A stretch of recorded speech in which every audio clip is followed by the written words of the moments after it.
এই নাজিরপুরের ঐতিহ্যবাহী খেয়ারঘাট সাধুর খেয়ারঘাটে এখন বাঁশের ব্রিজ তৈরি হয়েছে। এই যে আমাদের নেপাল দাদা, কত বছর হলে ঘাট বসাচ্ছেন দাদা?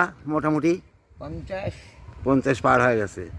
এখন এই যে কাঠের তৈরি ব্রিজ হয়েছে, এটা আবার আটকে গেছে সামনে। নদীতে ঘোলা জল এসে গেছে, সুন্দর নীল আকাশ। এই যে কচি আটকে গেছে, এইভাবে কৃষকেরা কচুরি বানাই বেশ সারা দিচ্ছে বাঁশ দিয়ে।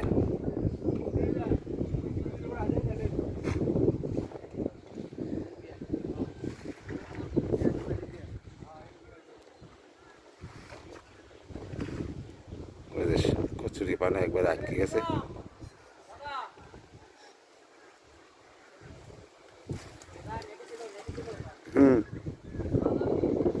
নেটে তো দেবই,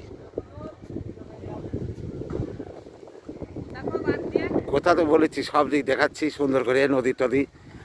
এই যে